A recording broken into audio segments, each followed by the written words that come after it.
I'd like to bring in Therapat here, who's sitting in front there. He's a professor of mass communications in Chiang Mai University in Thailand, and also one of Asia Calling's partner in Thailand. Now, I understand, Therapat, in comparison with the Indonesian schools, in Thailand, every school has all the ASEAN flags and the ASEAN flag standing in Thailand.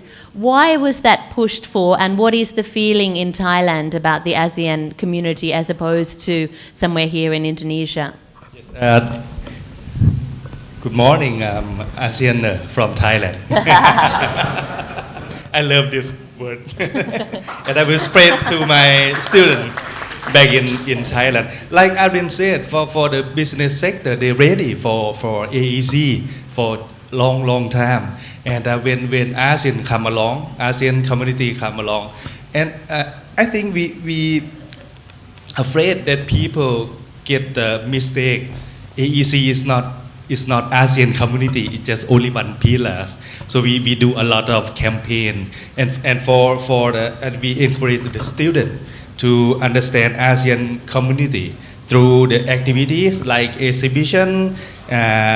We have kids dressing in national costumes of ASEAN member states all over school, and they have the ASEAN corner and ASEAN library also to let the student to self-study. And one thing I think is a big move of Thailand education. Start this semester, we will change the academic calendar from the month of June to August. So first semester will begin in August, not in June anymore. Start this year to let the student freely to exchange the student, just like the student from Indonesia can do a master degree or something like that in Thailand university, all universities. ASEAN community is not just 2015, there we are, you're an ASEAN community. No, it's a long way to go to get this ASEAN feeling instilled in all the peoples. So there's much to do. So there's a lot of journalists in the room. Sharat, can I ask you to stand up and join in the debate from BFN in Malaysia? Are we as journalists responsible for being a partner in creating this ASEAN community? For certain, I think in many ways journalists around the region have been participating in discussions about the region and its issues. I know for some of us it's troubling to talk about families, to talk about a single family. That kind of messaging grates on, I think, some of us who are much more critical about how things actually operate. And perhaps we could step back from that kind of language and be more realistic in the way we talk about the region and what actually is happening. So it's fine to talk about cuisine, and it's fine to talk about costumes, but we need to talk about conflict, and we do need to talk honestly about all the other issues that are putting a damper on the region moving forward. And you said a very good analogy yesterday that I want to bring live on the radio and the television about what happens when something goes wrong in the family. For example, if the father is beating the wife in that family along the street, what do the other houses in that street do? So would you want to expand on that? Yeah, this comes from actually something that Danny had said, and I don't take issue with Danny on this. On the face of it, yes, okay, so we are a series of families living on the same street. And the question was, what if one of the fathers in one of those families is abusing his wife? What is the responsibility of the other families, the other members are in that street, right?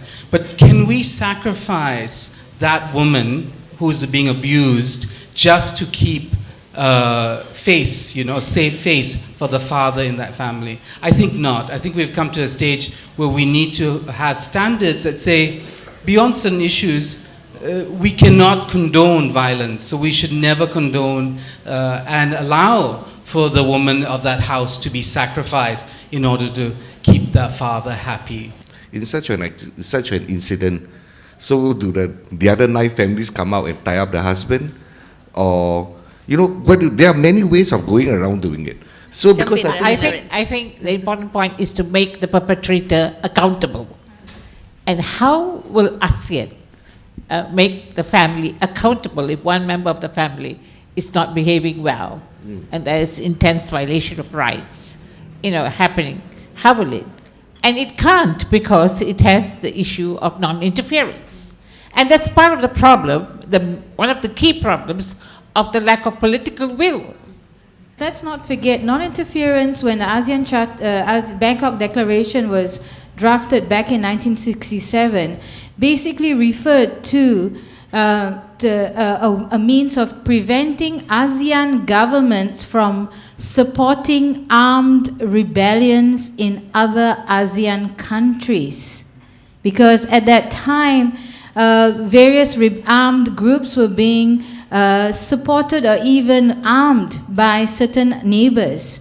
But now, what we've seen is the use of interference as a blanket gag on preventing the frank discussion of critical issues that need to be resolved. The government of Myanmar at the ASEAN ministerial meeting used non-interference to gag other ASEAN governments when talking about atrocities against Rohingya people. I'll bring into the debate now Ai Chan. Ai Chan is the director of DVB, which is a leading media organisation in Myanmar. Welcome to the debate. The problem in the ASEAN from the beginning is those governments in the ASEANs, many of them are not really representing the people in their own country. From the beginning until as late as last year. For example, we have seen in Malaysia, we have seen in Cambodia, we have seen in our own country in 2010. But they're the ones that are making all these big decisions, which should have been consulted with the people in the respective countries. I mean, look at EU, whatever they have big decision, you have a referendum in their own country before the current government decide to follow the EU rule or law. But we have this situation now that the decision it's already made and not really consulting with the people. And now we have a situation that how we can consult the people in. So this is almost an impossible task. So my question is, do you think it's possible for each individual ASEAN government start doing the clean and fair election in their own country, and also start consulting the people and recognizing the right the people deserve? This is something which even ASEAN Secretary can answer you. Because at the end of the day, the reality of the matter is that we are 10 individual countries. Now, intervention is something which, yes, well-meaning, it always says that no, we want to intervene. But globally, if you look at it, it's not something easy. If you look at it, yes, we say that, okay, we hold, using the same example again, we hold the husband accountable. How do you hold the husband accountable? When you go into details like that, then also comes the next question. If the other ASEAN member states, say for instance, the question of Myanmar, like what you say, if we had not waited and Myanmar opened up for reform, say 10 years ago, we decide to intervene in Myanmar, how are we going to do that?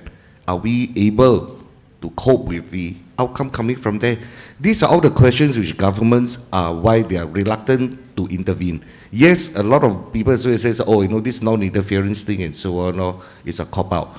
But I think in reality, I know there are a lot of discussions, there's also peer pressure. This is something, again, do I turn to the laws every time, or do I rely on peer pressure? Peer pressure is slow, it's not ideal. But just going to somewhere to enforce, and who's going to enforce?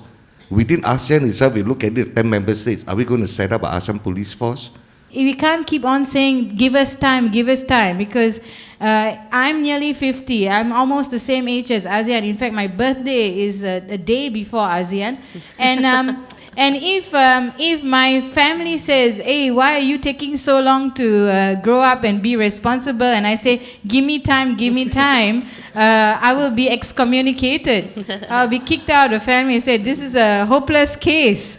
So I think we need to be quite realistic and say, Let's get on with integration in the best way possible. We need commitment to rule of law. That means laws that benefit people, that are fair, that are consistent with human rights principles. We're going to have to round it up there, Debbie, because we've run out of time for our discussion here on Green Radio on 89.2 FM. But I thank you very much to our distinguished panel of guests here at the ASEAN Foundation in Menteng. I thank you very much for your discussion, and for our very intelligent and lively audience here. Thank you very much for your questions and comments. You can find out more about our program, and if you want to watch it again, you'll find it on portal kbr.com on Asia Calling, where there will be the video and also of the audio of today's discussion. Thank you very much. I'm Rebecca Henschke. Goodbye for now.